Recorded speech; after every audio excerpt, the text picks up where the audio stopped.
Well, that thank you for watching PPP Plays banner shouldn't have come up that quickly. Welcome to the Prancing Pony Podcast Plays. Thank you for joining me this evening. Always good to have you here. Oh my goodness. Well, what a week, and it's only Tuesday. Good evening. I hope you're all are having a good week so far, despite any challenging circumstances you may be facing. Thank you so much for joining me tonight. As always, before we begin tonight's stream, I would love to answer any questions that you may have about anything Lord of the Rings related, anything Tolkien related, anything LotRO related, anything podcast related, whatever I can answer. In the meantime, it's just the notification that Katie has put up an announcement. Thank you, Katie.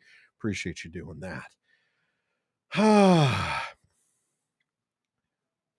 Let me just catch up on chat real quick. Every time someone says, I wish they'd included that in the movies, somewhere in Middle Earth, the LotRO dev whispers, we did. Not wrong. Not wrong.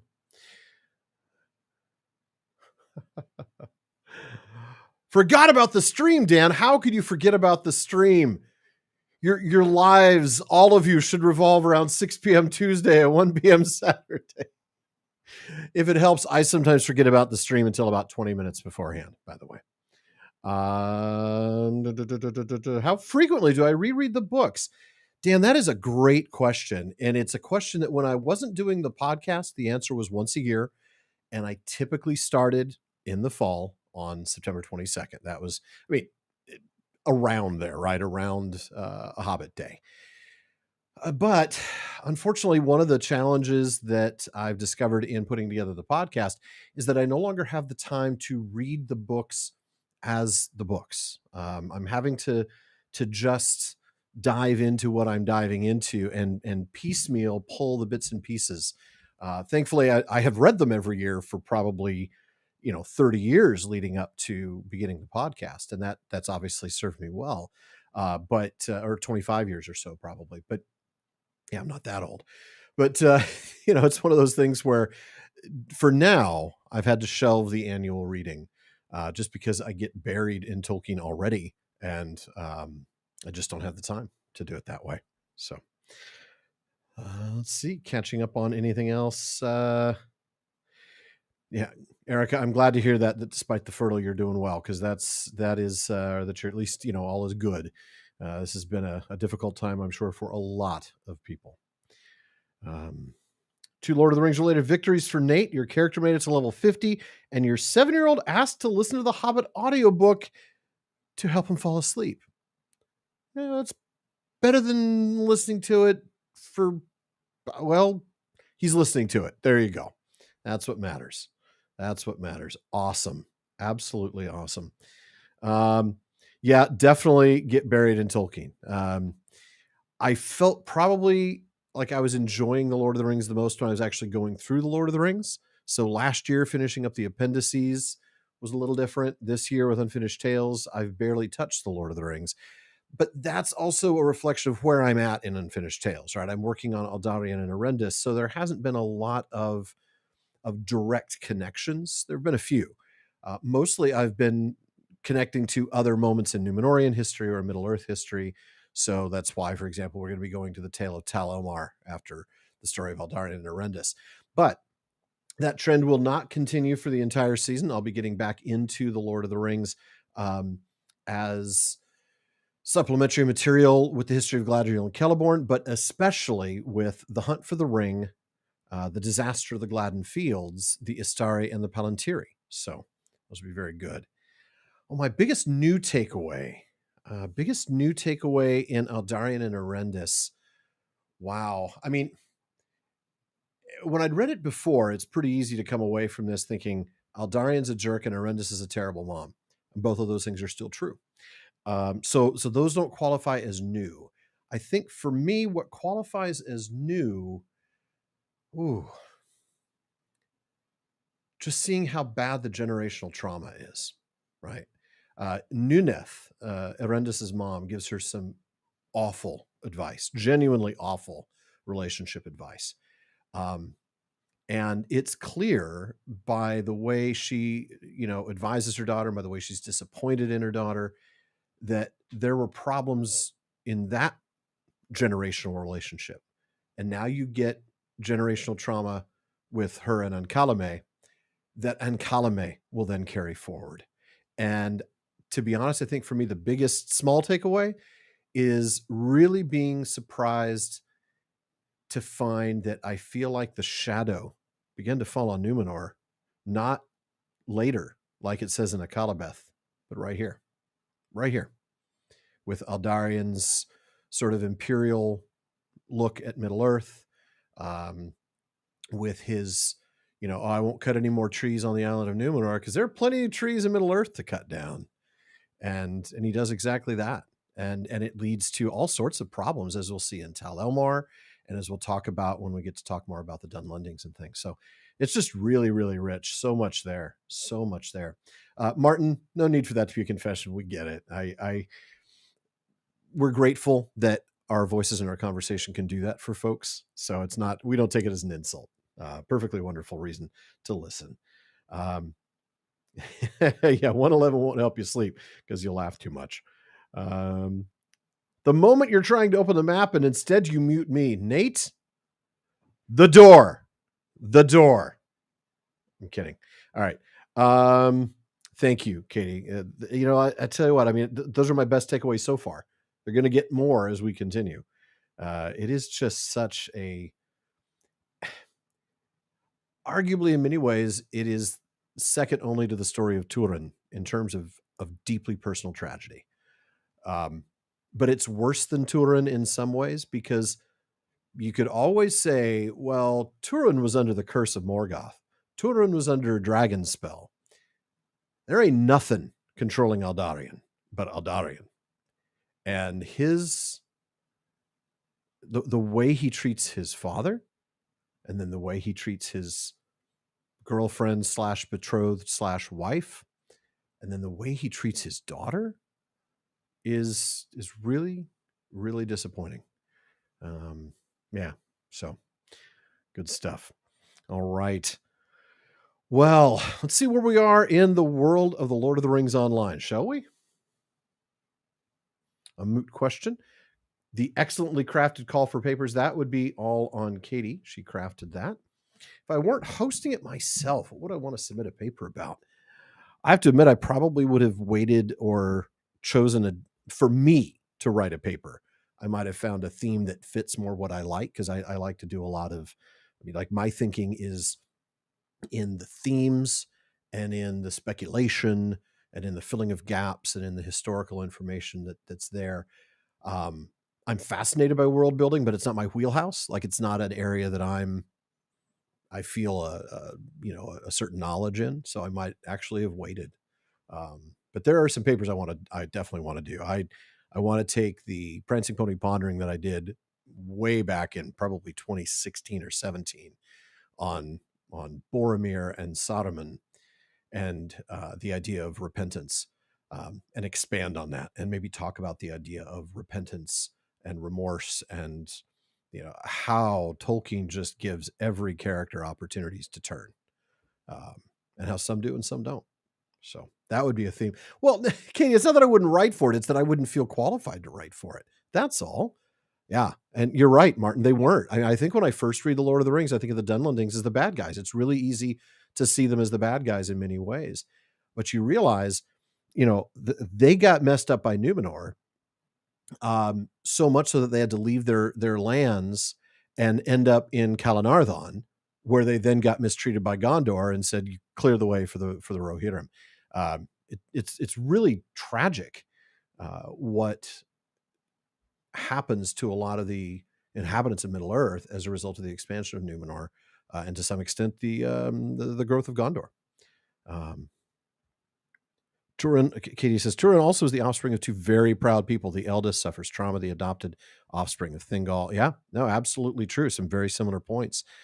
In fact, we've also talked about the similarities between Morwen and Arendis on the show. And it's absolutely, there are a number of similarities, right? Not only just the striking beauty, right? Arendis is said to be the most beautiful woman on Numenor until the very last queen, Tarmiriel herself. I mean, and yet that was also Morwen, right? Physical beauty. but both of them were very cold as parents, very distant, very, I'm not saying Mormon didn't love her kids. She did. But my goodness, the way she parented Turin as like an 8-year-old boy was cold. So there are a lot of similarities. Yeah. Deeply fond of Turin and empathetic. Maybe folks know you're deeply fond of Turin and have a hard time blaming him for anything, but that's okay. Yes, Lord of the Rings does a good job of humanizing the different groups, very much so. All right. Well, let's go ahead and jump in. I'm going to get in trouble. When am I not in trouble, though, with Katie, right? I mean, it's kind of a given. All right. I'm going to unmute, so it's going to be a little loud probably at first.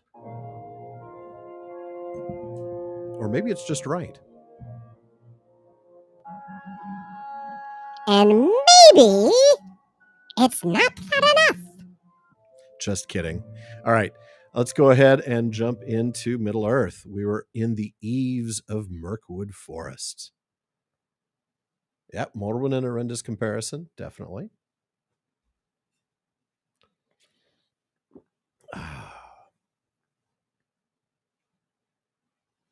I'm so excited, by the way, on the PPP. Sarah and I are interviewing Mike Drought tomorrow morning about his book, The Tower and the Ruin. And I got to tell you, you may remember me a couple years ago. I think it was 2 years ago. I don't think it was last year. No, it was 2 years ago when we highly recommended Tom Hillman's book, Pity, Power, and Frodo's Ring.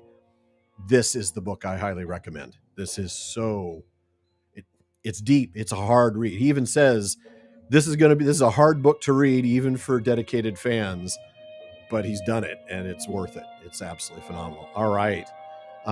Checking real quick. Katie sigh. Have I played the Dunlending part? Oh, you were asking Martin that. Yeah, it's fantastic. All right, let's take a look. We've got 3 missions. One of them has 2 tasks. So we've got patrolling the beach, where we have to collect tokens of Dol Guldur from goblins. That should be easy. I'll just kill some goblins, it'll happen. Establishing a foothold, we need to plant a banner at Falug, which is to the south.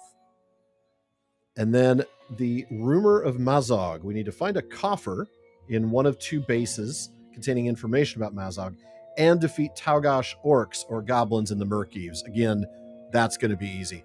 I'm ignoring these over here. I don't think that's where we need to go because the rings that are flashing are to the south of us. So we're just going to go there. All right. So let's see. We want to find the path. And we've already got some experience going. I'm going to go ahead and use a Tome of Extraordinary Experience. So for the next hour, everything I do is going to get us, more and more experience so that we can try to get to level 71, not tonight, obviously, but in a few sessions so that we can upgrade the weapon. All right. So we want to hang a right here. I think at this one. Do we want to hang a right at this path? I think we do. We want to hang a right here and make our way down to Falug to plant that flag. That's what it is. So we want to plant that banner at Falug. Ooh, Darkwing Spies. Any relation to Darkwing Duck?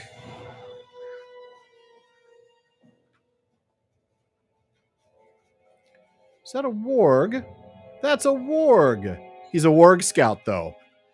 He's not an Eagle Scout. He's a warg scout. Oh, look. 2 resource nodes. If you think I'm going to pass those up, you have not been watching the PPP plays. Tome of Extraordinary Experience. That's the new subtitle to our TV show, to our podcast.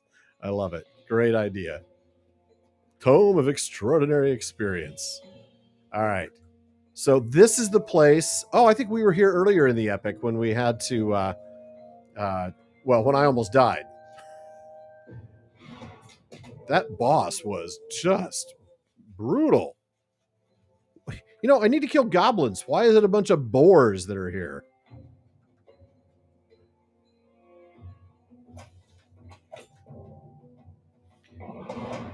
Both of you? Why both of you? I didn't call you yet.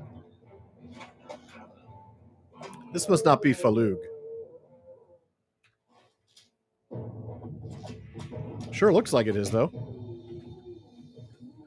Orc leader's coffer. Oh, this is one of the coffers. So this is at Mathul-Ulur. This is Falug. Oh, Falug. No, this is Falug. Okay. Weird. Just weird. I don't know where I'm supposed to plant the banner. We'll find it. We'll figure it out.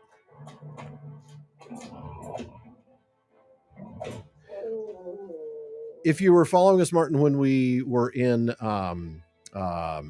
Forochel, the way they treat the Losoth is similar. Like they really give these people these native peoples a sense of strength and dignity that's not that's independent of their relation with Gondor, the Men of the West.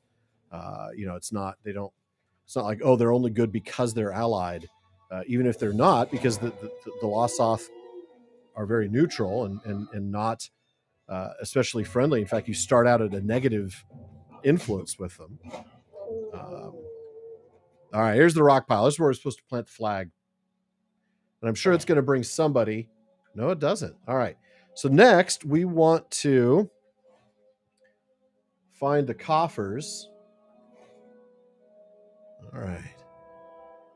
The good news, Martin, is you don't need a really fancy PC to run LotRO.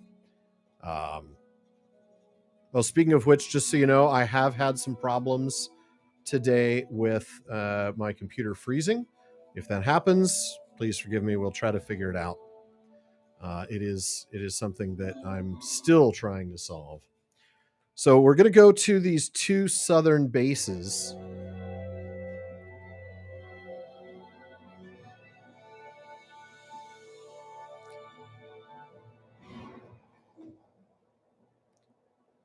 They do a ton of justice, yes, Katie. They really do, and really, it's balanced because they're not. It's not like, ooh, look at the these poor people who've been victims. It's ooh, that's bad. Is that a roving threat? 40,000 hit points. Don't want to call him out. I'm pretty sure I would die. Yeah, he's purple. Rare elite. I don't think I want to mess with that guy, do I? All right.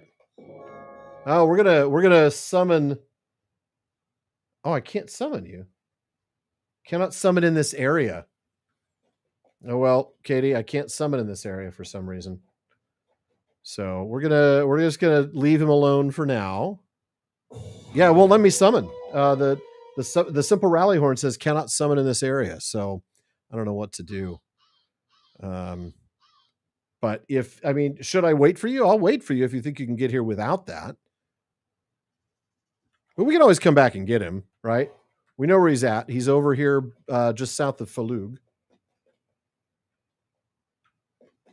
That's a creepy dude, though. That's a creepy dude. 17-3, 61-3. Yes.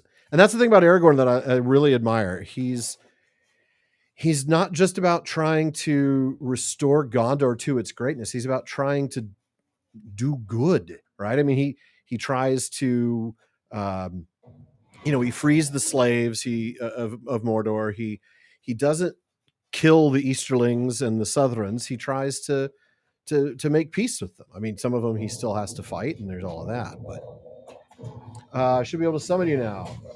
Nope, it still says cannot summon in this area. I don't know why. Your laptop scanned my work. I get that. Yeah. Good news is you don't need a fancy computer, though. So if it's just a matter of getting an inexpensive laptop to run it or an inexpensive computer, you should be able to do that fairly easily.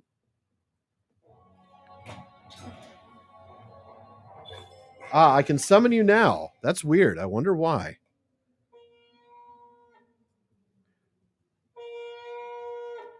Well, while you're showing up, I'm going to still kill some more orcs. After we have gone through this place, which is Ashur's Mafulug, we will then go back and kill that special guy. Oh, man.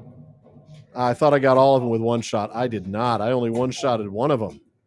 And, of course, the one I one-shotted is not the archer.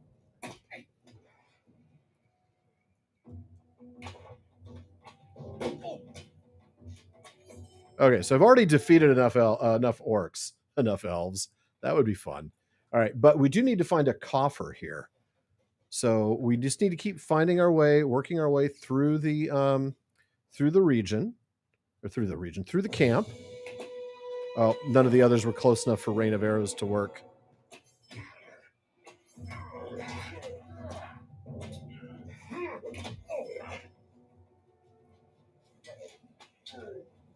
Kitty's in there cleaning house for me. We're going to see if we can't find the coffer. This is not a coffer. This is a backpack. That's a coffer. Oh, wow. They respawn pretty quick. There's the coffer. Somebody get him a throat lozenge, will you? Aha! Bring the report. So now we just need to collect tokens from goblin scouts. So really, we just need to find goblin scouts. So let's get out of here. Let's go kill that guy. All right, let's go have some fun. Katie's going to help me kill that very high level. Well, he's not very high level. He's just a rare elite, so he's like really tough. You don't want to take him on. I don't think he's a roving threat, but 40,000 hit points when I have 2,000 hit points is pretty terrifying. So, hey, Katie, come on by. Would you mind shooting this guy after I heartseek him for you? All right, here we go.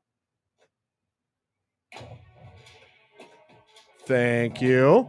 Much obliged. Oh, we got a mithril flake from him. Nice. All right. Collect tokens of Dol Guldur from goblin scouts.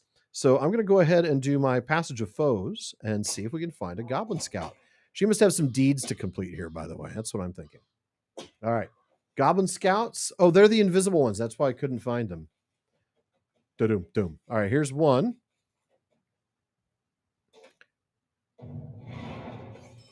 You think you're right on me? Not when you're dead. Okay, and we can't... I love her pet, though. Look at the larch. The larch. Recognizing trees from a very long way away. Number one, the larch. The larch. All right, that's a deep cut Monty Python thing. Nothing to track. Well, that's encouraging. Let's come back down here and try to find him, huh? Yeah, I wouldn't recommend this. I love my Steam Deck, Demay. I really, really do. But I can't recommend it for LotRO. I tried just for fun. No, 'tis bad. It's just not. The interface isn't designed for it anyway. But Demay, great to see you here. Welcome. All right, Goblin Scout, normal, extremely distant. There we go. Basically past where that monstrosity was hanging out. Darkwing Spy. Warg Scout, Goblin Scout. Here we go. Hey, you. I need to shoot you for a mission. Okay. So we need to talk to Falasgon at Echad Sirion, Tethafnel at Echad Sirion, and bring the report from Mazog to Alfrimbus. So we're going to go port to Alfrimbus.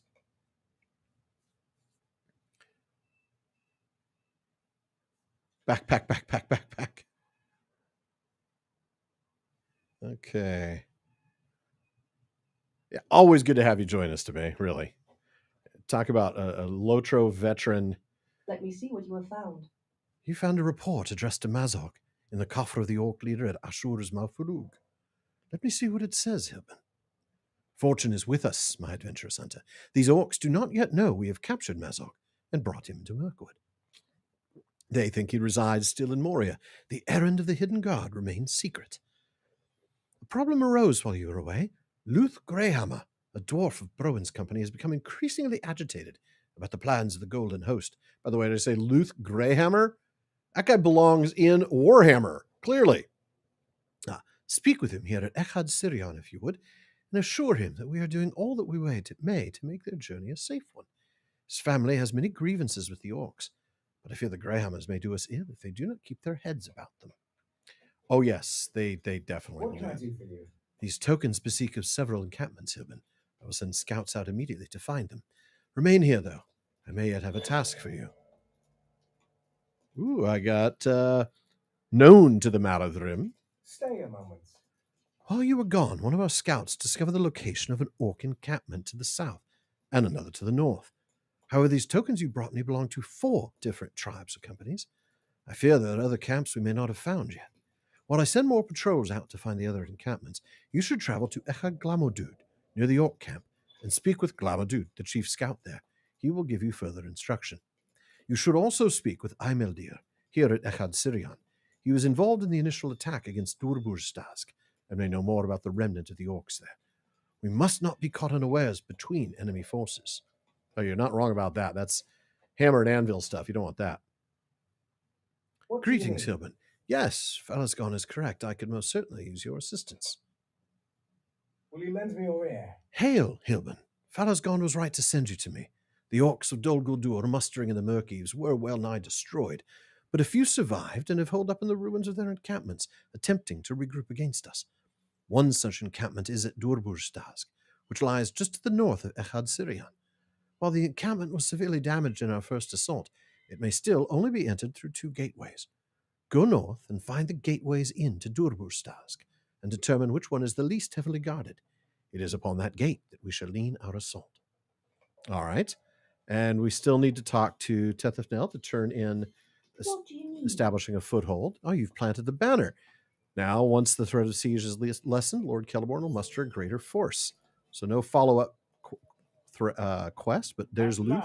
Someone who will listen to me. At last, someone who will listen to me. I might have known it would be you, Hilbern. You're held in great esteem by the Lords Bosi and Broger, and have proven yourself a friend of the Iron Garrison. You will be a friend, too, of the Greyhammers. These elves do not have the experience with orcs that we Greyhammers do. Or they seem understanding enough when I recount the many grievances my family has suffered at the hands of Mazog and his forebears. But I can tell they think I exaggerate. Do I exaggerate the wounding of my grandfather Thormar at Azanul Bazaar, who walked with a limp ever after? Or the curse levied against my father Tandri by Borg himself, that he never again find valuable ore in the deeps? I just want these elves to acknowledge how dangerous Mazog is, even in captivity, and to post a Greyhammer sentry wherever he's being kept. You go back and tell Alfrimbis this. My family deserves this honor after all the hurts Mazog and his kin have wrought on mine. You know, he took part in a battle. You're complaining that he got wounded in battle. Also, a curse by Bolg. Come on. He's not Morgoth. He's not even Sauron. He's an orc. You don't need to worry about the power of his curse. Mazog will account for all slights in time, both real and imagined. I see. I admire the determination of the Greyhammers, and am sure that Luth and the rest of his family will be a great help to the Golden Host. But I hope he will spend more time with his duties, and less time explaining the various grievances he bears against the orcs. We have all suffered at their hands, and Luth no more than the rest of us. Arkardor might say he has suffered less than some. Mazog will account for all slights in time, both real and imagined. Radir spoke with me while you sought the dwarf. It is time to bring Mazog deeper into Mirkwood. Radir has planned a course through Mirkwood that avoids some of its overt dangers. But this first leg may be treacherous. The path he has chosen winds through the fetid marshlands of the Drownhold. He names it Rad Kenned, and tells me it should be free of orcs. But Radir spoke of other hazards, the like of which we may not expect. Spongy earth that clings to the foot, thickets of briars that will catch clothing and armor and break your concentration, great pools of stagnant water that can slow your progress to a crawl. You and the other members of the Hidden Guard will need to be cautious of these and other dangers. Few travel through the Drownhold, unless they have very good reason to do so. Keeping beneath the enemy's notice until Mazog is at his doorstep is one such reason. Speak to me again, and I will show you to the rest of the company for this leg of the journey. Now, I'm not going to do that yet because, of course, that's going to be a solo quest. So we're going to close out of that. Instead, we're going to scout the gates and talk to Glamadud at Echad Glamadud. What is Echad Glamadud? I love it. Eckhart Glamadude, man. That's enemy upon the threshold. Okay, you see it's all the way over here, so we're going to go over there with Eckhart Glamadude. All right, but first we are going to scout the southern gates. That's really what we're going to do. Hey, Katie, how you doing? I mean, Lily Eli. Lily Eli. She knows I that would be one thing is Lily Eli would be a great name in Hangman because I mean, unless they guess L, they're just going to be out of luck. I'm going to catch up on chat, by the way.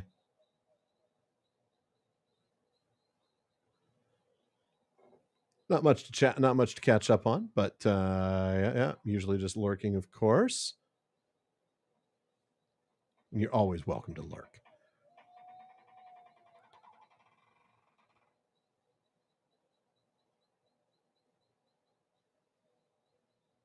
.49-meter shot range. Great name in Hangman. That's right. That's right. All right. All right. Let's go take a look at these the gates here. We're not too far away. Oh man, we're like right there. So let's take a look at the two gates and see which one. You know, it's probably going to be the second one, right? That's how it always is. Oh boy, that does not look lightly defended. Does that look lightly defended to you? Oh, those are all okay. Back away. That's 6 elites. That gate is heavily guarded. 6 elites or 6 signatures, I should say. Don't want to mess with those guys. That would be pretty quick death if it was. This gate is only lightly guarded. All right, we're going to go back. You know what? Actually, let's go talk to Ekad Glamadude. Oh, lots of quests. What can I do for you? Woohoo! Level 67 already. So let's do the accelerated experience. Oh, we're out of that. Okay. Might you spare a moment? Oh, level 61 quests, though. Oh, of course, because I'm now level 67. We'll take them, but we're probably not going to. 6 of these? Might you spare a moment of your time? Might you spare a moment of your time for green quests? Probably not. Let's go talk to Ameldir Echad Sirion. Lady of the Vowels.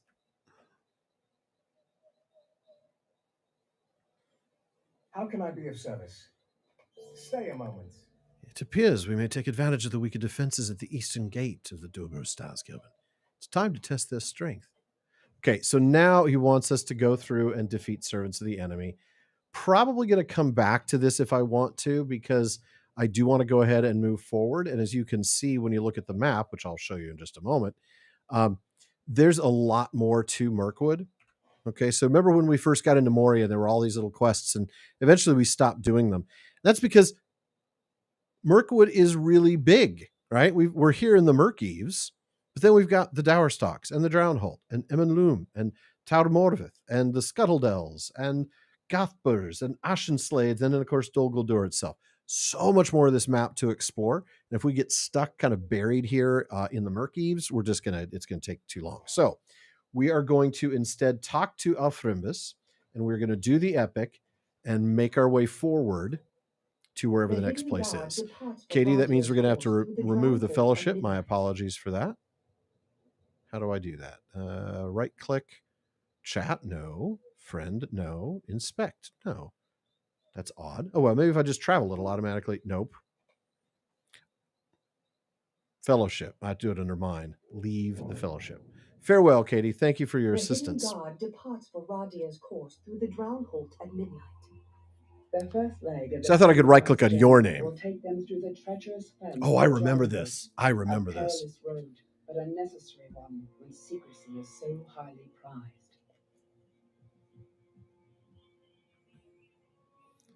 We have come part of the way, Hilbert, but there is a long way to go yet. The Drownholt is perilous, and while Radir has chosen our road with care, we must still use caution.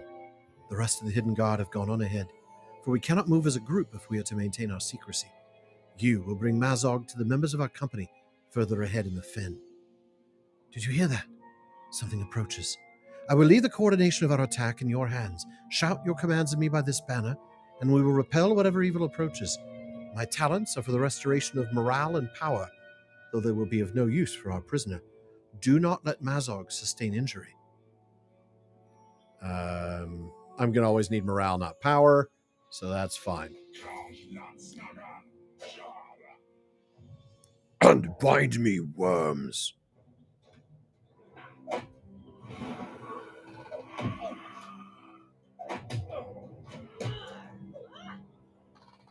Six, 7.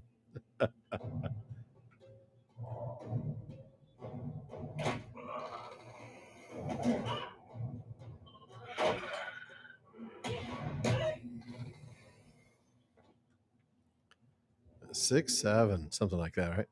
All right, I think that is all of them for now. We've done well to repel the creepers, but there will be more. There are always more creepers. We must protect Mazog from their barbs and grasping tendrils, though our hearts be not fully in it. Make certain his shackles are secure and travel forward with him through the swamp. Kucheron should be just ahead. You ensure that Mazog's shackles are secure. The orc sneers at you, and his eyes glow yellow with hate. I hope these briars do not tear your skin too deeply, Hilbern. That would be a shame. A great shame. Try to keep up, River Hobbit. I would hate to leave you behind, alive. Watch your footing, Hilbern. One misstep here, and you'll drown in the mud. Perhaps another briar thicket will help. This guy's so charming. Too bad. The bow elf is still alive. The passage so far has gone smoothly, but our fortunes in this miserable swamp can change in a moment if we let down our guard, so we must not. If you stand by this banner and shout your commands for me, I can provide support in battle. Arrows I let fly from Kumaith can slow the attack speed of our foes or make difficult their movement. Additionally, I can pepper our enemies with such a flight of shafts that their general defenses are broken. Use this banner during battle to tell me which of these tactics you desire. Let's slow their movements.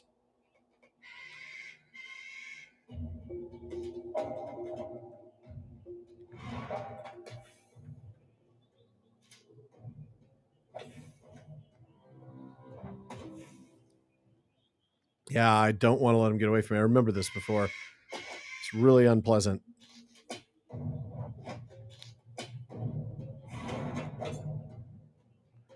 Boy, he really does slow their movement down. That is phenomenal. I mean, I'm loving this. They're just crawling. Over here, River Hobbit flesh awaits. My captors are weak from battle. Oh, yeah?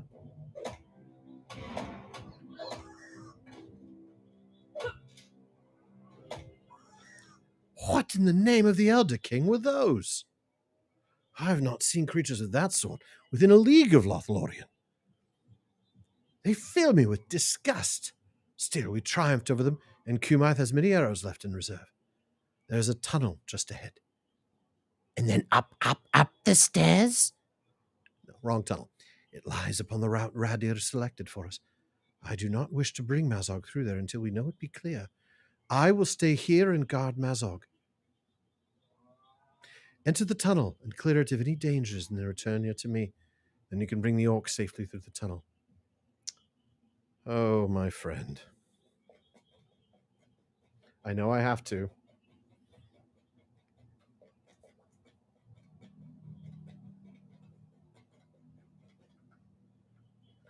Creepers.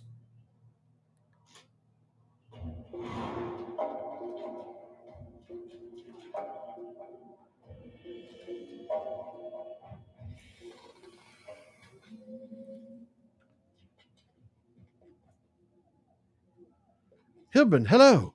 Where is Mazog?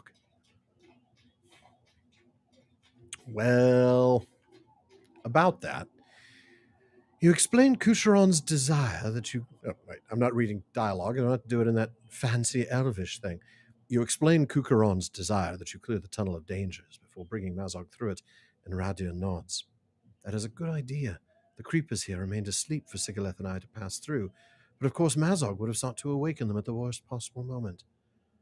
Cuchulainn is perhaps more canny than I gave him credit for being. Radir seems to think for a moment, then haltingly begins.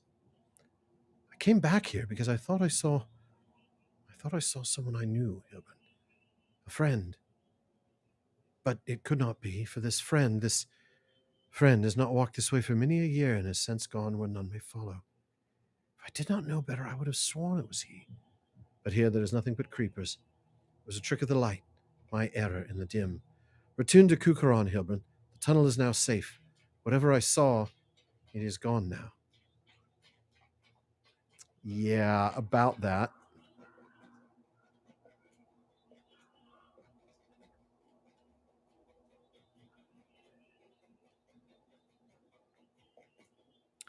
The tunnel is clear? Good. I fought off more fen lizards, but it was nothing I couldn't handle. Ensure that his shackles are secure and bring him through the tunnel. He stares assessingly at you, as somehow more disconcerting than his usual sneer. Are you sure you want to go into the scary cave, Hilbern? This cave brings back memories. I've slain foes just like you in caves just like this, Hilbern. This cave is damp. It must be unpleasant for you, River Hobbit. Not really. I'm a river hobbit. Dampness is fine. I mean, even moistness I can tolerate.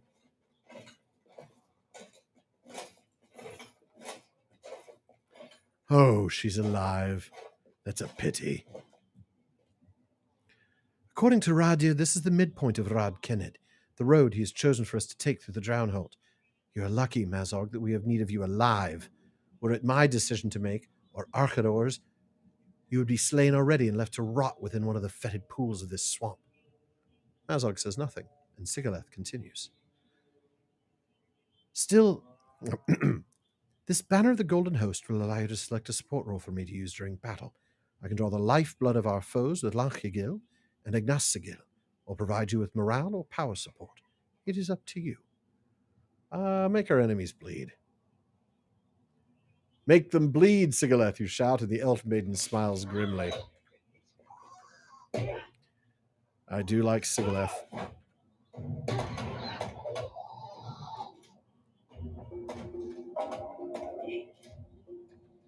Well, dampness, moistness, all the same.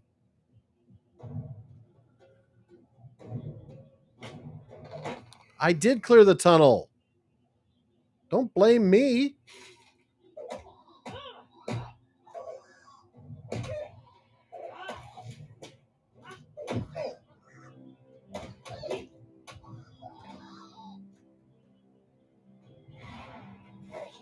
Come forth, insects. Rip them, tear them, kill them.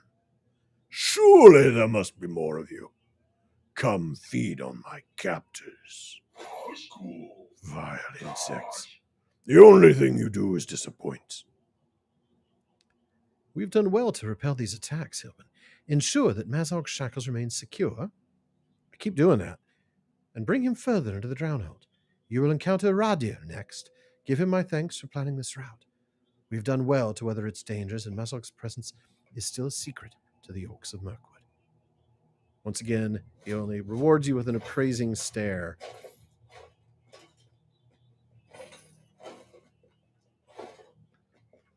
This little journey no longer amuses me, Hilbern. You would just call me, maggot or something. I grow tired of planning your demise and those of all these elves. I want to just get there. Urk Dalgum, it seems that your company is smaller now than it was, Hilbern. It's the corpse of Radir. You call his name and try to get a response from the elf, but it is already too late. Radir is dead. There are no signs of a struggle or any mark of injury that you can see. But despite that puzzle, one thing is clear. The hidden guard has lost one of its own. What a delight. Look how Look how far. Oh, I see. Look how fall the elves that seek to imprison me one by one. Perhaps you will be next, Hilbern River Hobbit, that deserves it so. So end all enemies of Mazog, Lord of Caves. No shackles can bind me forever, and if my hands be bound, let my legs carry me to the allies that must have done this, the allies that even now seek to free me from bondage. Ho, orcs of my distant kin!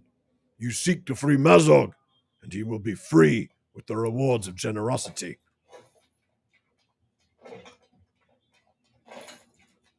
Unearthly torches mark the path to where Arkador waits, unsure of the danger. All right, so I can't remember, but it must be this way, right? Yep. What? How are you so fast, Mazog?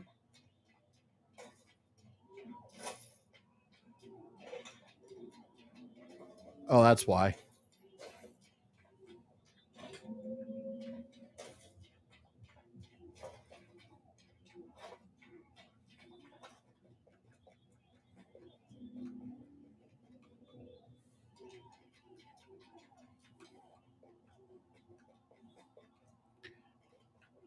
Am I going to be at risk of leaving him behind?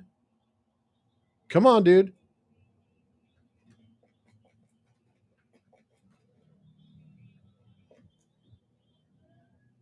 Planning your demise. I can't check the chat right now. I don't want to. There's Akardor.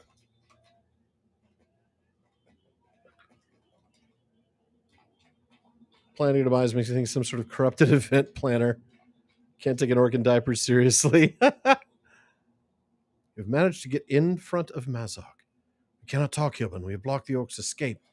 But we must now gather the rest of the hidden guard and devise a new plan without Radir. Must rejoin the Varadrim. There's a village called Aughair. Aughair? It's an Aughair. Wow, how did we end up here? Of all places. Real quickly, though. That's me, corrupted by Sauron. The memory of our desperate journey overland out of the Drownhold is a hazy one. Oh, Audhagheim, not Aughair. I was like, Aughair, that's in like Angmar. It is a place for us to lick our wounds, though not all our wounds can be healed, here or anywhere. I cannot believe Radir is gone. Can our mission have failed, even as it begins? Nothing wrong with Mazog needing to bends. Just leave that there. I will sharpen my blade. It may drink the blood of our prisoners soon, once we see wisdom and abandon this foolhardy errand. Oh, Sigaleth, if she has anything to say about it, we're going to kill this guy. I will watch him, Bruin. I will watch him until we have no further use for him. And then I will kill him. I will kill him for Radir. We will see, elf flesh. By my count, you're running out of friends. Them's fighting words. No, not yet. But soon, Mazog. Soon. This journey has already cost us a great deal, Hilbert, and with every loss it becomes more difficult to keep this wretch alive. I cannot stand to look at him. To tally up the pain he's already cost us would take a long while already, and I worry he's not done adding to it. Let us leave this cellar for now. Akardor will watch him, and Sigaleth and the others will watch Akardor. I need some fresh air. Let's go out under the porch of the inn. The sight of our prisoner makes me feel ill. All right, so where are we? Okay, we're here in the Dower Stock. So this is the place near the Haunted Inn, which always makes me think of the Forsaken Inn, but it's not. While we're here, I'm just going to remove all these others because really, I'm not going to go back and do level 61 quests. It's not going to happen. All right, but we'll talk to these people. Okay, collect tokens. We'll pick up some quests because whatever the Epic has us do, we might also be doing these. Stay a moment. How can I be of service? Will you lend me your ear? Stay a moment. I wonder if there's if I'm far enough along that I can get like a return to or something like that, right? No, these aren't. Never mind. These aren't things that I can buy there.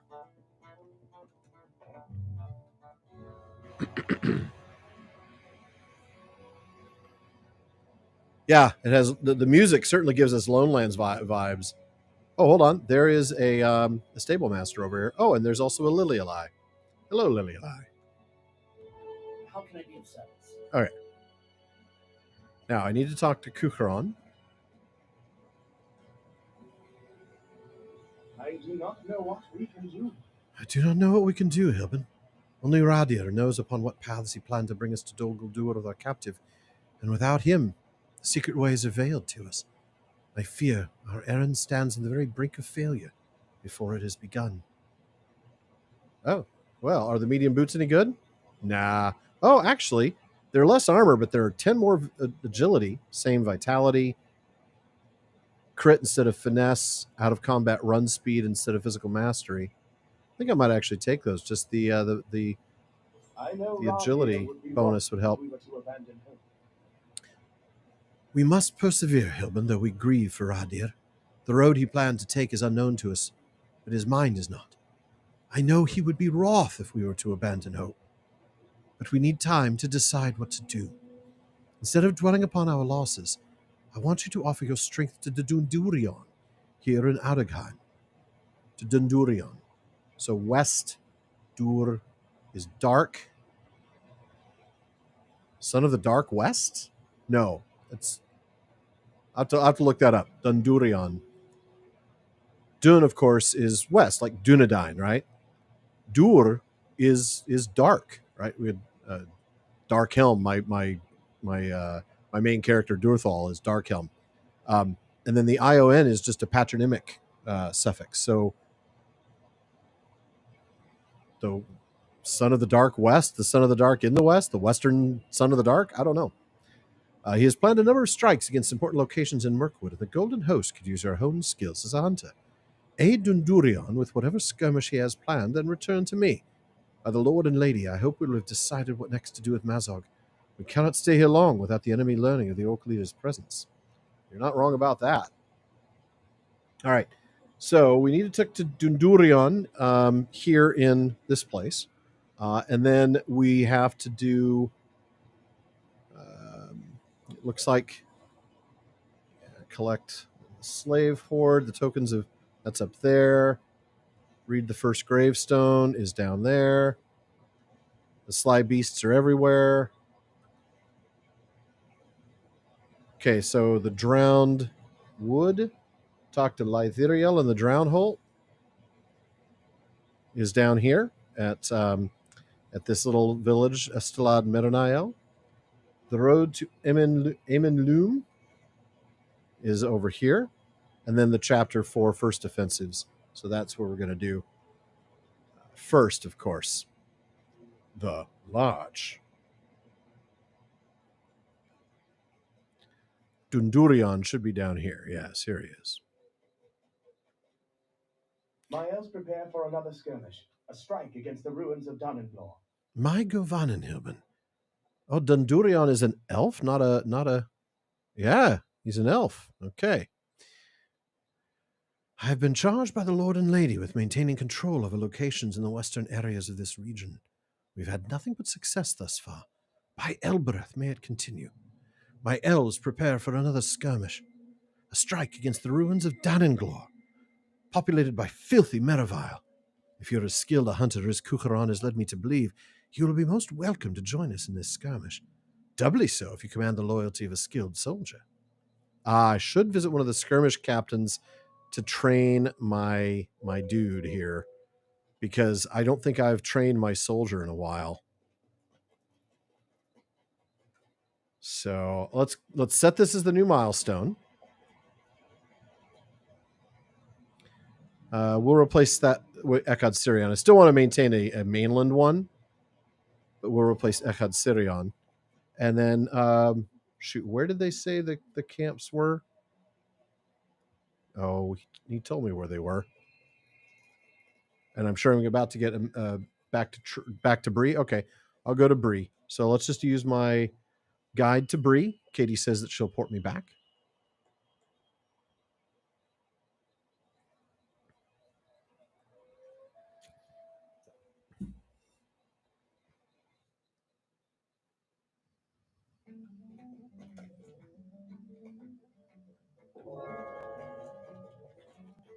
Okay, so I'm going to go to South Bree first. And from South Bree to the skirmish camp where I will train my soldier. I believe I had a sort of a guardian type setup. Oh, excuse me.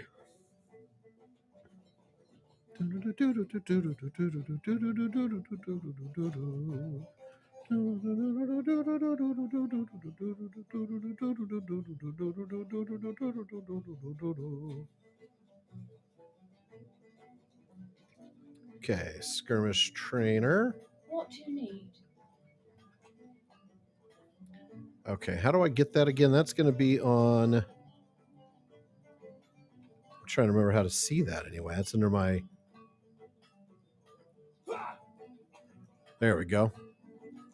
Okay, so I have a level 61 protector.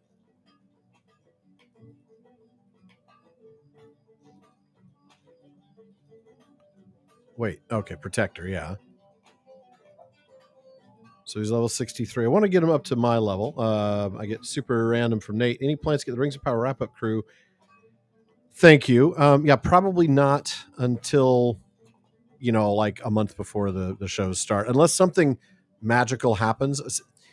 See, like one of the reasons that Sean and I started at early was because, they they invited us to that event. So we were able to talk about some things fairly early. I don't think that's going to happen this year. Or I should say next year. I'm not opposed to it if it does, but I am not naive. I know that they cannot be pleased with the way that we have,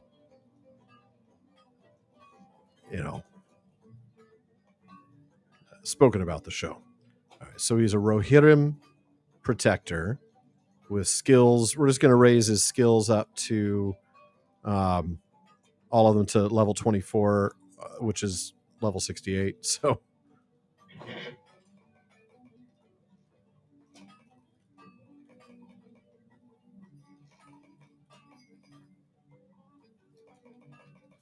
basically, he's going to be a level ahead of me, which is kind of what I want. Oh, no, I need to level him up one more time. Okay. So for those who don't know, because I've only done this once, skirmishes are little prearranged, pre-scripted sort of fights. Self-contained. They're not really part of the story, but they take place within the story. What was I going to say? That the idea is that you can then bring a soldier in with you, and you often develop your soldier's traits to fill in the gaps, as it were. So if you are a lore master, you might pick, a champion, somebody to go out there and do a bunch of offensive damage while you buff them and heal them and things like that. If you are a guardian, you might pick a hunter, or you might pick a rune keeper or something like that. You pick somebody that counters your weaknesses. In my case, I'm a hunter. I want people off of me. I want my protector. I want my warrior, I should say my soldier, to draw the aggro of the enemy. So that then I can shoot from afar without being hit all the time. So a guardian is a great match. If I was a little tougher, like a little more of a tanky sort of hunter, then maybe I would get a minstrel to heal me and buff me. But I've chosen a protector. So next up are the traits here. I can equip one more. Okay, so I can equip resilient body, or can I? That's odd.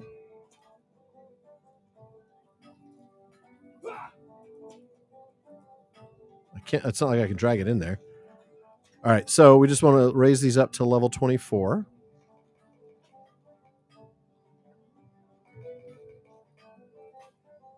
I certainly have plenty of skirmish marks, so that's not a problem. And the personal traits, these are lead the way and armored assault. So these give them like physical mastery and armor value. Thank you, Katie, for the reminder about the lag. Yep.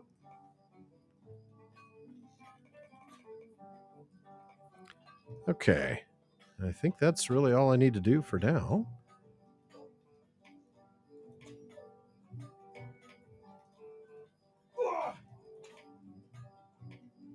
Yeah, so those are the things I've equipped. Okay. All right, we are good. All right, Katie, aggro is aggression. Yeah, aggro is like the attention of the enemies. Have I aggravated them? Have I, drawn their attention, made them attack me? So if I'm walking through the woods and I'm trying to get around somebody without being seen, but they see me and they come after me, I have aggroed them. All right, Katie is calling me to her side. Yep, exactly. When you become the target of the bad guys. Yeah, and when you're in a fight with multiple characters, you want the aggro to go to the character who's designed for it. A guardian who can withstand the attacks. You don't want your soft, squishy magic users or hunters to get the aggro.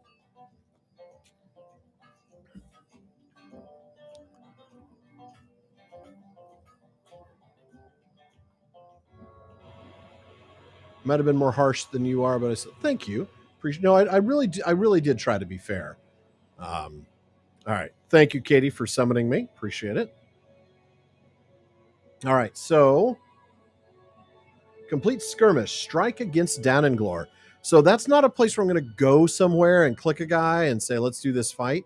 What I do instead is I pull up the skirmish panel because I can fight this fight anytime I want. No, not skirmish panel, the instance finder panel. So I'm going to look for the skirmishes. In this case, I know it's called Strike Against Dananglor, so I'm just going to type in Strike, and there it is, Strike Against Dananglor. And I can do it at the level I'm on, which will give me a little bit more in the way of experience. So then I hit Create. No, not Create. Remove, right? What do I do? Oh, I do Launch now, right? Oh, wait, why can't I choose Launch now? Size 2. Oh, size 1 is what I want, right?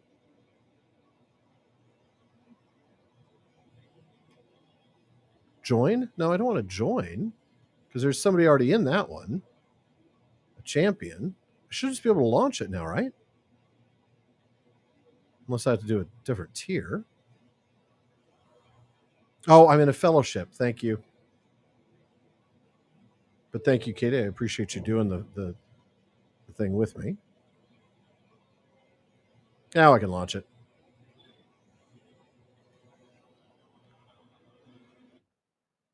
Here at Thank you, Demay, for Danangar, the explaining enemy that. holds and You're so good at interrogates that. those they have captured in battle. The prisoners must be rescued swiftly. All right, let's use some fire oil. Let's get some food.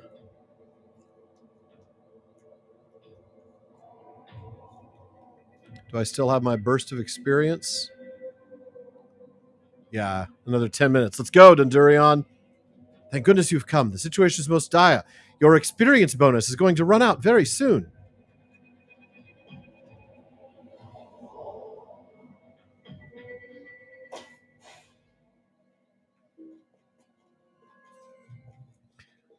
We cannot allow your experience bonus to fail now. You have 10 minutes left. Kill as many things as you can in 10 minutes. Ah, a lieutenant who has died. At last, help has arrived. I do not have much strength left, but I will help you all I can.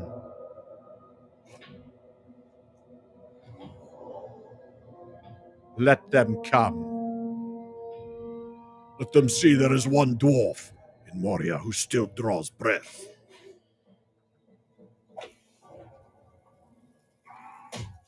A hail wandering flame. Okay, now it is safe to press on. Screaming and scratching echo from the main courtyard. Well, we'll see about that.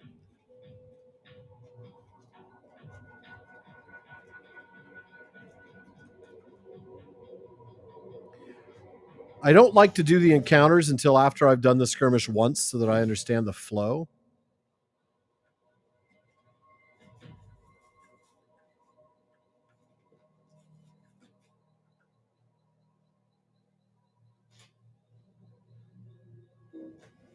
But I don't know where I'm supposed to go next. I'm supposed to go this way.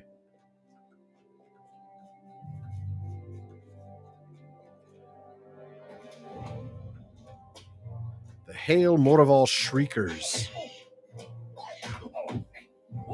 Oh, I forgot to summon my soldier. Why can't I summon him right now? I do all that training. Oh, because I'm in combat. I did all that and I never bothered to summon my protector. Oh, this must be the scratching. This must be the experience, the encounter that I'm supposed to have. Come get the aggro, or just watch me kill her. Yeah, encounter complete. All right, I want to kill these guys before they cause me trouble later.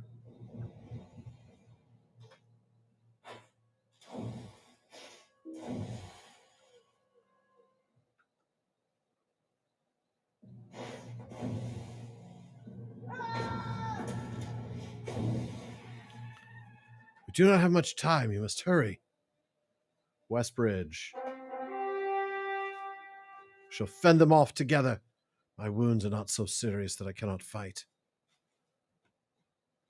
My sword stands ready.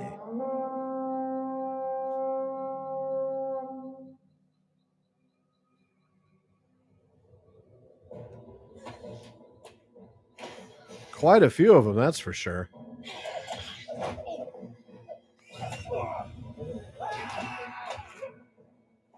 Fear my power.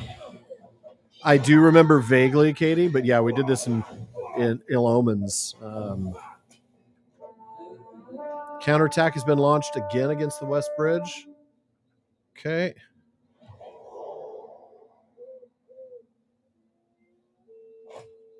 Well, come. Oh, they're coming from straight ahead this time.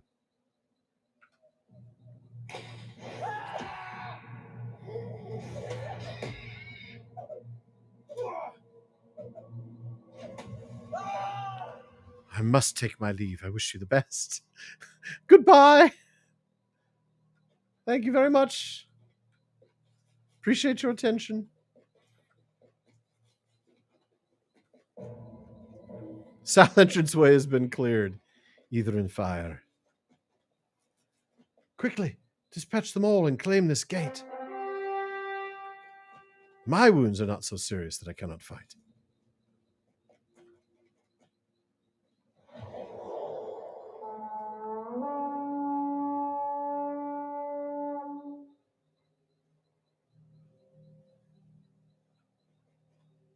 Come on. Oh, here they come. They come from this direction. Yeah, let's just take them both out with a rain of arrows. Have I ever realized that Frodo's a better thief than Bilbo? Okay, safe to press on. So now we're going to go claim the east entrance, and then we'll...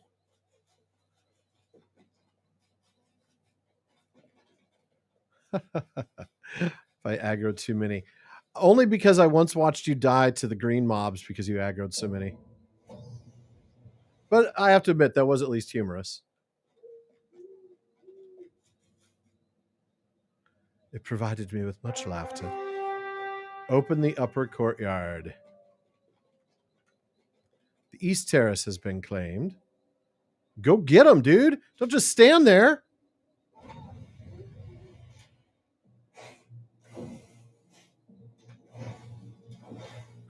Dirty little liar. Wow. Wow. The upper courtyard has been claimed. All right, so we're going to get counterattacks here before the boss. Nope. The gates to the sorcerer's chamber have opened. Outdurgul and Athrandir, please help me. Looks like you get a reprieve, Athrandir. Your would-be rescuers will pay dearly for having interrupted me. I do not know who you are, but I presume you're here to rescue these poor lost souls. But I'm not done with them, and I do not take kindly to interruptions. Now prepare to meet your end for daring to meddle in the plans of Dol Guldur.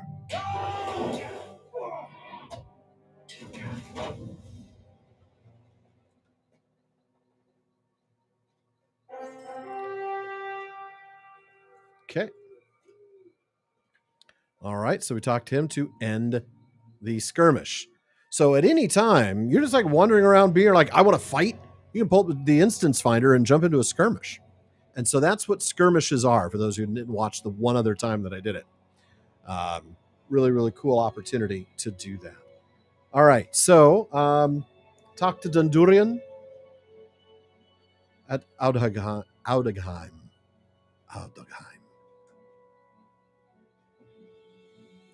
Darninglaw is ours, and it is to be hoped the Merivale will not return.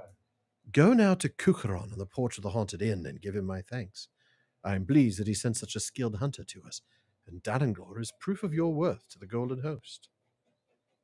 It's proof of a lot more than that, you son of the Dark West. Cucheron.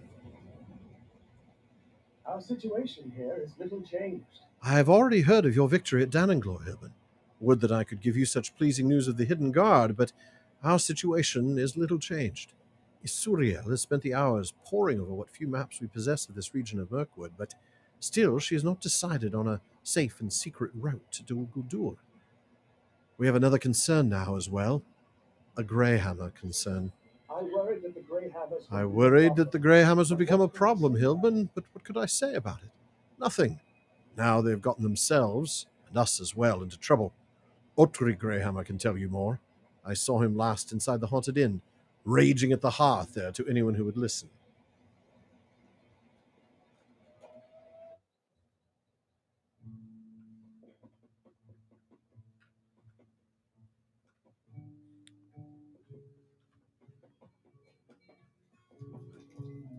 Two of my brothers have up and gone missing in the swamp. Hilbern, will you help me? You'd better, for that is why you're a part of this foolish adventure, is it not? I would not speak ill of the plans of Bosi and Broger, but Broin has not had the experience of his uncle or his father, has he? Nor that of the Greyhammers, truth be told. Now 2 of my brothers have gone missing in the swamp, and if the elves know the difference between treacherous ground and solid footing, they have taken care not to tell us which is which.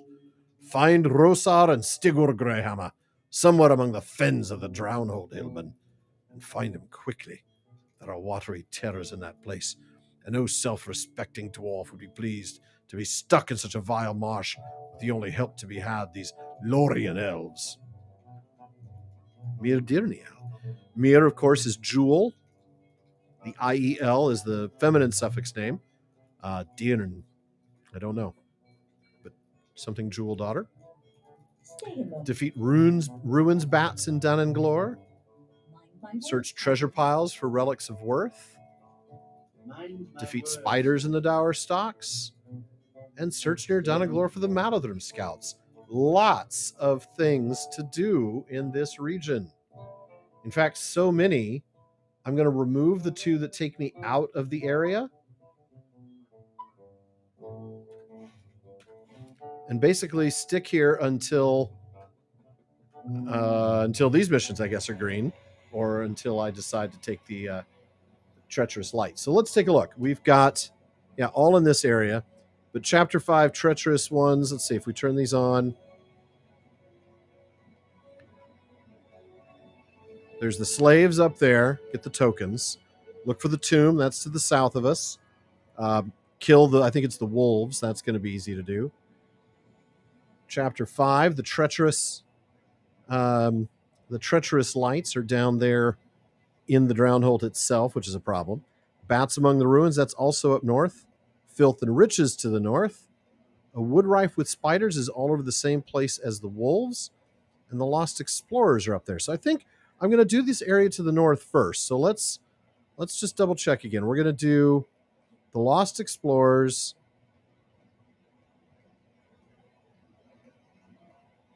Bats Among the Ruins, and Filth and Riches, and the Slave Horde. So all 4 of those are just right up there, right? So we're going to go in and we're going to start dealing right away with the Slave Horde of Dun and Glore.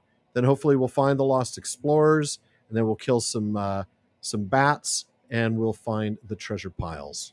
Okay? In the meantime, just let me check the chat. Scrolling back up because it's been a little while. I'm claiming all the stuff here unto himself. Yes, I am. The Philosopher's Chamber. Let's take a look.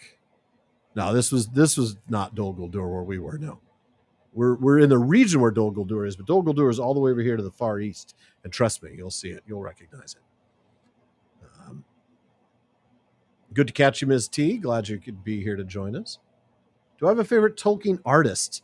You know, I have to say, Nate, I like what a lot of them bring to the table in individual things. I love Alan Lee's architecture. I love John Howe's portraits. And I love Ted Naismith's landscapes. But I also enjoy a lot of the other artists. I mean, Jay Johnstone's stuff, Emily Austin, who did the cover of our book, Why We Love Middle Earth. My goodness, I'm trying a blank. Matej, whose amazing stuff lines my wall. Help me with some of the others because I know the names. I just can't think of them right now because my brain is stuck in the LotRO world. Do I think Thranduil went to Menegroth during the First Age? Elmanel and Mick, those are two for sure. Yeah, you can't see Mick's piece. It's up on this other wall over here. Yeah, Miriam. Oh, her book just that came out was fantastic. All right, let's go take a look up there. It'll probably be the last thing we do for a little while because then it'll be a little after 7:30. We can call it. We always go for somewhere for at least an hour and a half, never more than 2. So we'll wrap up between 7:30 and 8. Interesting to see a yellow one. Does that mean that it means I can't talk to him yet? Means I can't shoot him yet. Yeah, peaceful village we townsfolk want for naught. Okay.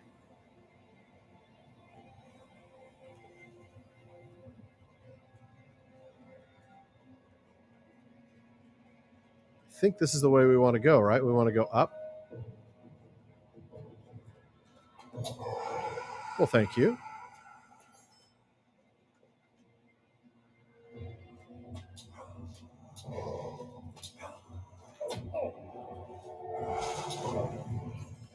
Yeah.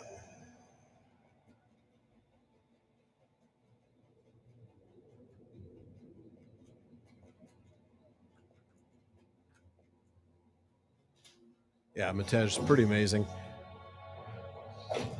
I really want. I have one original. It's the wet bicycle ride, which is one of my favorite moments in all of the non-legendarium works. And when he did the "It Is a Gift," I wanted that original too, but it was unlike the wet bicycle ride is half pencil, so it was not an exceedingly expensive original. But unfortunately, the much larger and full color painting of "It Is a Gift" was a little bit more than I could do. Bats. We got to kill 12 bats in the ruins. I guess that's not in the ruins, is it? Ah, the slaves. Collected tokens of bondage from Morval slaves. I'm not going to make any jokes about that, I promise. Collected wolf pelts from the Dark Rage wolves. Collected tokens of bondage. And then pile of treasure. This blade, surely... Hello, why can I click on that? Oh, that's for the Lost Explorers. Okay.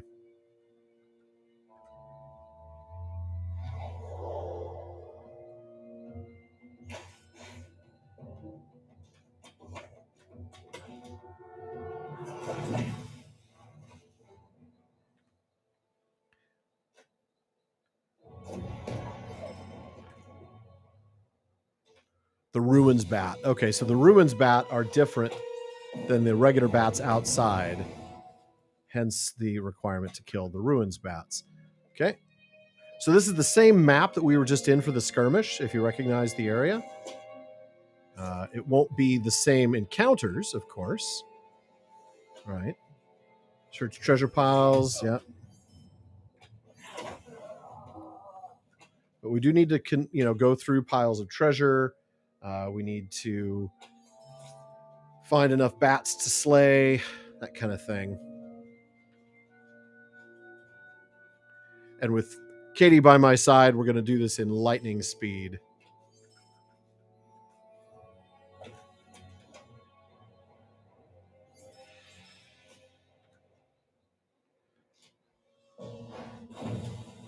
Well, thank you for boosting our hope. I appreciate that. Indeed, +2 hope. Very kind. Oh, I see a treasure over here that I must not have spotted before.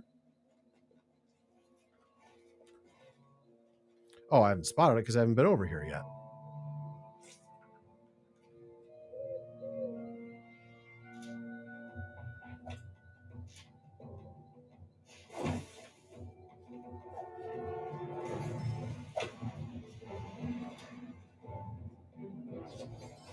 Okay, we've now collected the tokens that we need. So now we just need to defeat 6 more bats and find 5 more treasures. And there are no more treasures or bats in here. So let's go back to someplace else. Have I ever commissioned a piece? The cover of Why We Love Middle Earth was commissioned by Emily Austin. Actually, all of those pieces in the book, the cover as well as the pieces that we did for internally for the sections. And then technically, I suppose I've commissioned every single one of our chapter art from Megan. I've gone to her with, okay, we're doing these episodes on such and such, and let's build an art piece that reflects something in the chapter. And we'll usually go through 2 or 3 different concepts, and then once we nail down a concept, we'll do multiple iterations. It's been fantastic. I mean, it's been such a joy to work with.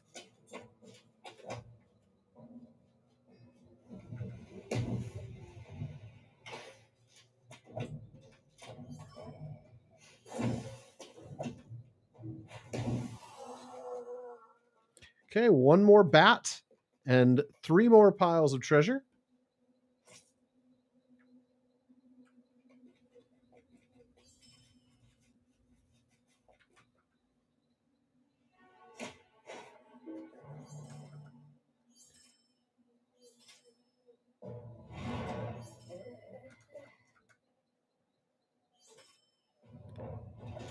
Good, Nate. Be sure to bring it. We'll be happy to sign it for you.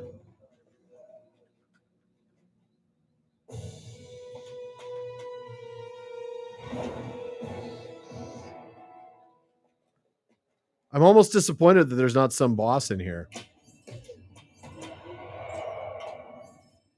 Oh, there is a boss.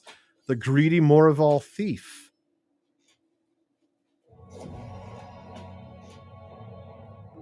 Okay, but I still need to find 3 more treasure piles. And I don't think there are... Well, there's a treasure cache, but that's different than to level's too low. All right. So we just need to find... We've killed the bats. We just need to find 3 more treasure piles, and then we're good to leave down in Glory. There's one.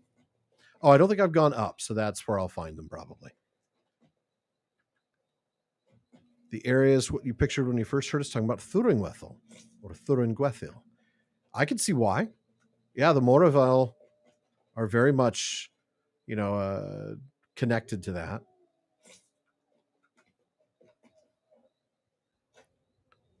If I could have any original artwork from the big 3, ooh. Whew. Oh, man. Ted Naismith landscape. Just not sure which one. There's a lot. There's one he did recently that's, oh, man. All right, let's go back. Oh, wait. Where's the wood rife with spiders? Oh, that's down below. All right, let's turn these in. We're going to go back to the Haunted Inn. And then once we finish with this, we'll probably call it for the evening and do the rest of these and the epic on Saturday. What do you need? Tokens look to have been crafted by the beasts themselves. There's a leader among them, who now will undoubtedly have to kill.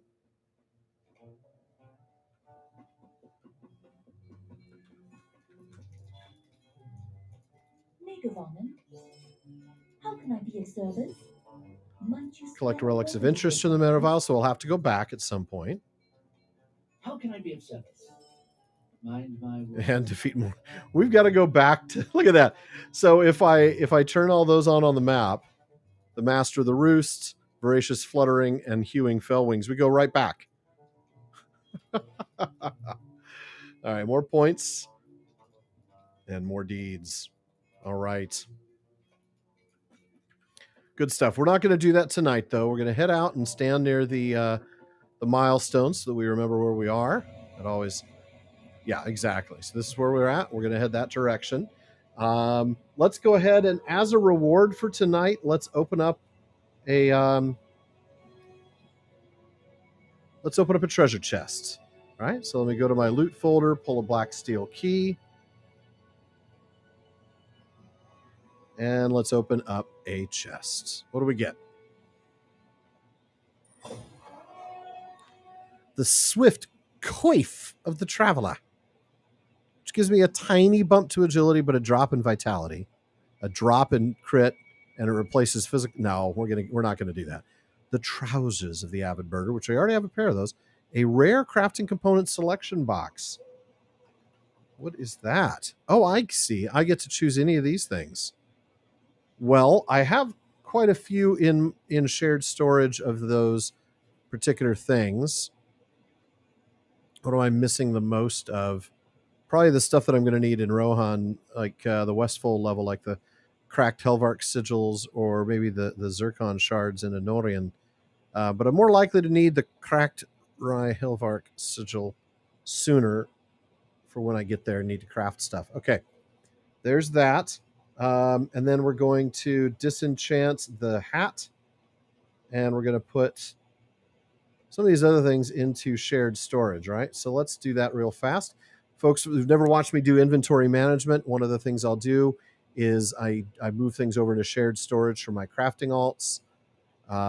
Not everything goes over there, of course, but I do have a system in place. And then I will open up the scrolls because they're worth more when they're opened. Oops. Yeah, I know. A black steel. Here's a link.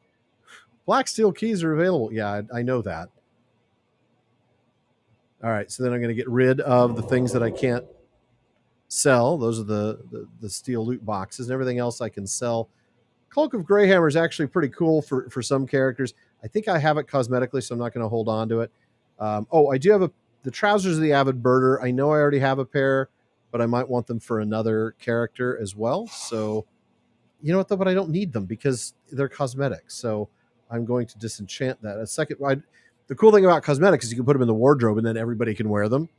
But all right, I've got plenty of those. All right, we go ahead and sell all the rest.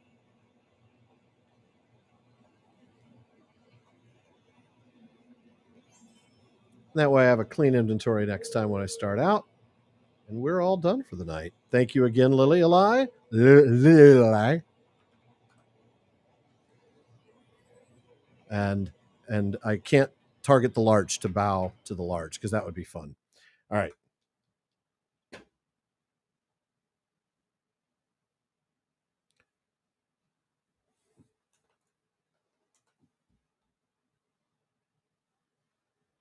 I am back. Let's turn on chat because, of course, we should. The cracked sigil is just like the mithril flakes and all the other things. They're crafting stuff to do teal recipes at a particular tier. And when you get to Rohan, it's for the Westfold tier, I think. So anybody who's a crafter is going to need to know those things. I have not streamed Return to Moria. I've played it a little bit, but I've not yet streamed it. Let's see. I may have missed some other questions. I don't know. Katie, let me know if I have. In the meantime, I'll scroll and just see a little bit.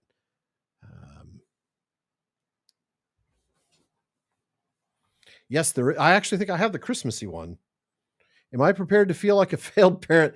The nice thing about feeling like a failed parent because of the Father Christmas letters is that it's happened now so often every time I pick up the book that I no longer remember the trauma. I just assume that I have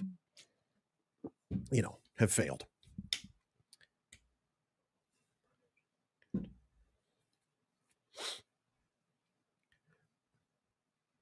All right.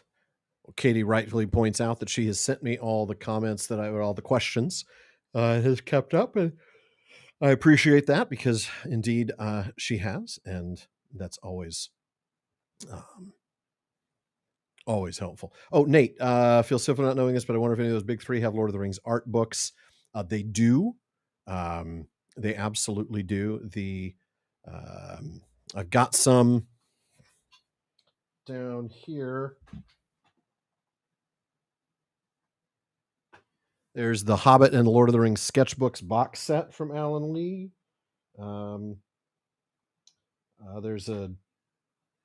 There's actually quite a few books. I'm trying to remember. John Howe has one, but I don't think I have a copy of it.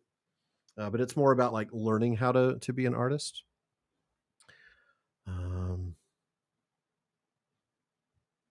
Just checking to see if there's anything else. Can I remind me what the distressed looking writing is I have? Is that the bookend off Read from In Moria? Yes, that is a scale copy of the page from the Book of Mazarbul that Tolkien himself created for The Lord of the Rings.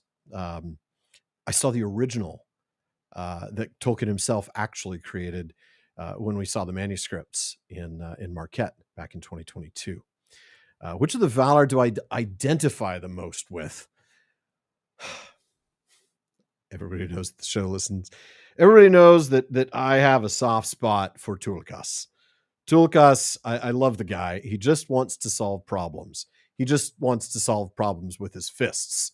Now, I'm not a fighter, but I respect him, and I love that he's the toughest guy. You wouldn't want to go against him in unarmed combat.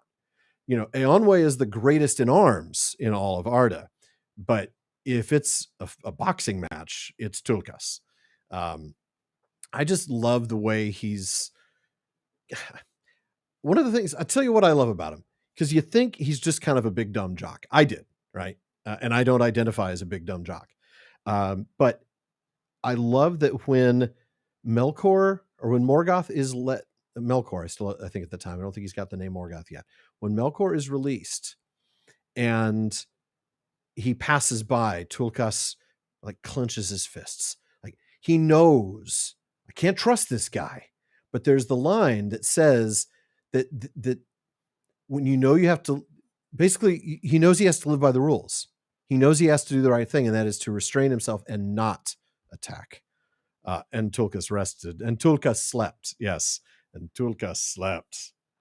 Tulkas smash. Yes. Yeah, Dan, actually, everybody who was at the 2022 Moot got a chance to see them. It was really phenomenal. Yeah, it is a Captain Mal thing. And actually, Mal's probably Captain Malcolm Reynolds from Firefly is the guy. Kim identifies as a big dumb guy. Life is less stressful that way. That actually would work. That would work. Yeah. The manuscripts were fantastic. Who asked that? That was Dan, I think. Yeah, the manuscripts were truly amazing. It was such an experience. I'm so glad that when we had the Moot in 22, that we were able to work with Marquette University and with Bill Fliss, the archivist there, and to be able to do it during the time they were running that incredible exhibition. So great stuff. Well, any more questions before I wrap up for the evening and get back to working on the next Aldarian and Arendis episode? We're starting to build our usual cushion that we build, because we take a week off at Thanksgiving and a week off at Christmas and New Year's. That gives us, a bigger cushion.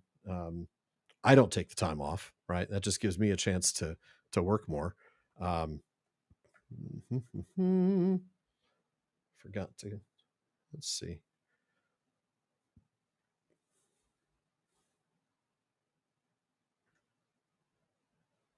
My apologies, folks. All right. All right. Toolkis is Dwayne Johnson a little bit. Yeah, I might take, like, I'll take off the week of Christmas, right? That's about it. But even then, I can't take off too much time because, you know, TTT will be coming back. PPP comes back. I always have to try to keep something going. Yep, Katie's got it right. After this run with Eldarian and Arendis, that's when. So we are extending that. Originally, that run with Eldarian and Arendis was going to be 8 weeks before Thanksgiving, and then episodes 9 and 10 after Thanksgiving, and then that was going to be it. Then we'd have the 2-week holiday break and come back with James in January. But we've got the interview with Mike Trout, which was not originally part of the roadmap, and that's going to come out on November 23rd, which will bump our 8th and 9th episodes to that 2-week gap between the Thanksgiving and Christmas breaks. And then after New Year's, we come back and do 2 more episodes, 10 and 11 on Eldarian and Arendis. So the run with Sarah will go through January 11th. And then after that, I move into a period of 11 episodes with James.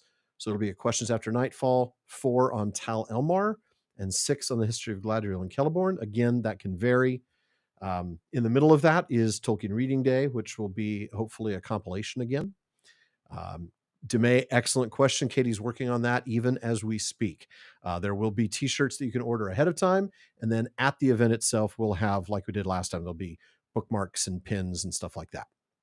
So, yeah, the thing is 10 episodes. I mean, arguably we could have done 12 if we did, because so many of our episodes have ended up so long. I mean, when you look at how long our episode times have gone, you're talking about, let's see, an hour 32 at first, but then an hour 55, then an hour 58, then 206, then an hour 51, 208, and 218. And that doesn't even include the 50-minute postscript that we did that will cover the first 5 episodes of the chapter, or that covered the first 5 episodes of the chapter. It's just insane. It's Sarah, no offense. Yeah, I'm no offense taken. I totally get it. Let's see, going back, I missed a few, I think. Yeah. Tawana, I don't want them to end either. They're fantastic. It's such a great stories. It's a well-written story. It's an awful story. It's the worst rom-com ever. Yeah. Scrolling. Didn't see how we could stretch it into 10. Yeah. Who does not love Ulmo? Absolutely. Vindicating. No. We talked about it. About the shirt. So I'm glad that that's going on. Nate, specific guidelines regarding how much you can read from the text. Not specific concrete guidelines, right? There's no. So the whole thing that gets around the use of copyrighted material in content like a podcast, because even one line is still reading copyrighted content. So how is that allowed? It's allowed under the doctrine of fair use, but fair use has 4 prongs, and you only know it's fair use if a judge says it's fair use. You only get a judge to say if it's fair use if you're sued and you say fair use is a defense. So there's no way to know for sure. But the 4 elements are things like, does it do any harm to the actual work? To the, am I harming the infringing work? Am I harming sales of the infringed work? Clearly not. Whereas I would if, let's say, I made an audiobook, right? That would be the kind of infringement that could, in theory,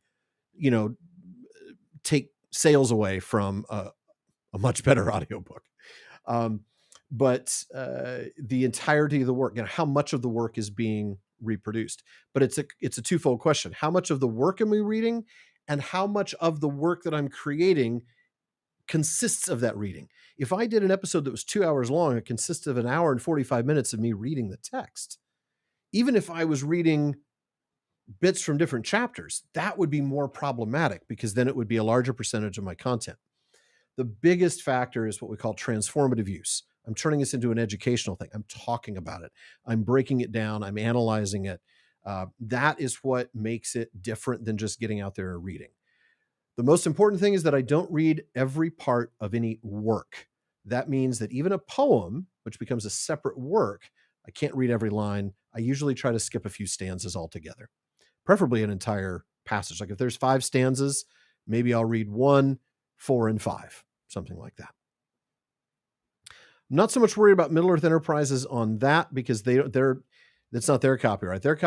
Their interest would be things like the fact that it's named the Prancing Pony Podcast, but they didn't trademark that, so we're all good. But the Tolkien estate, and it really, when it comes to the works, the only party that matters is HarperCollins.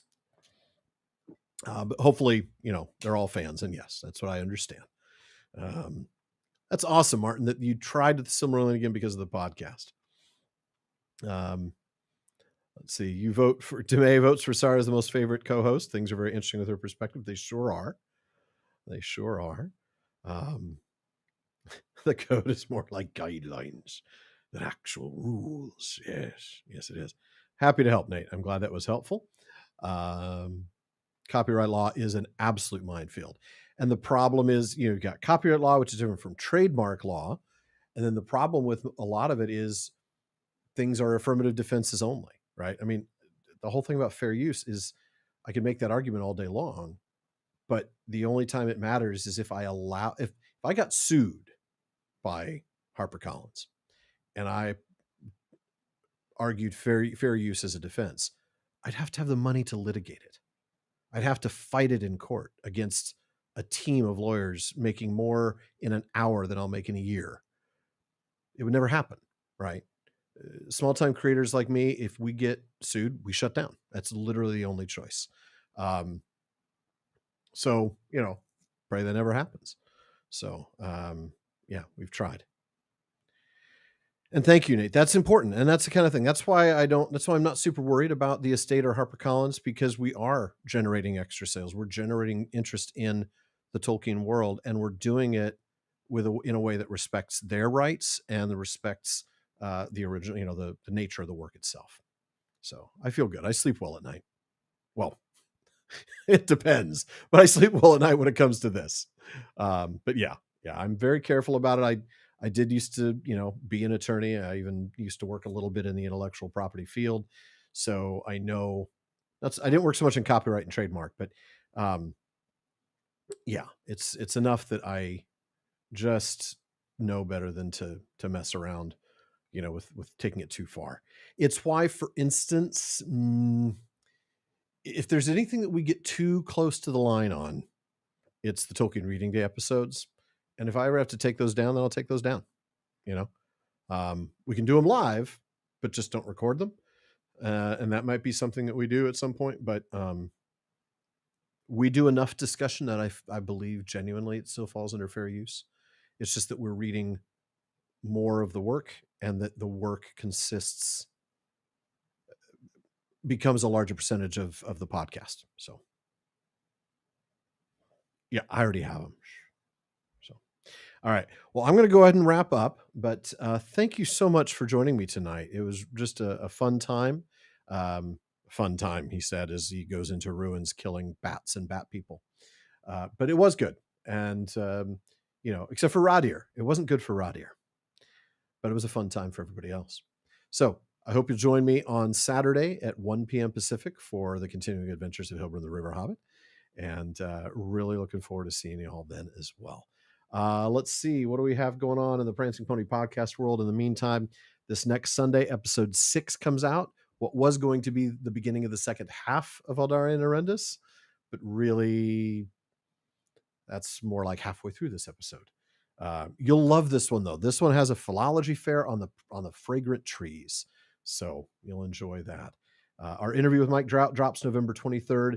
Don't forget to pre-order The Tower and the Ruin. And in fact, if you will give me a moment, I will give you a link from which to do that on Amazon. We want to drive as many sales of his book as we can from our link, because we want him and Amazon to know that our people are the best Tolkien people. So we're going to get link, and we're going to copy that link, and I'm going to paste that here, if my browser will let me. There we go. That is the link to pre-order The Tower and the Ruin. So enjoy that book. It is a tough one. It's a good one. Fantastic. It moved me to tears many, many times. So we'll see you on Saturday. Have a great night, everybody. I almost hit end stream instead of turning off the cameras. Good night.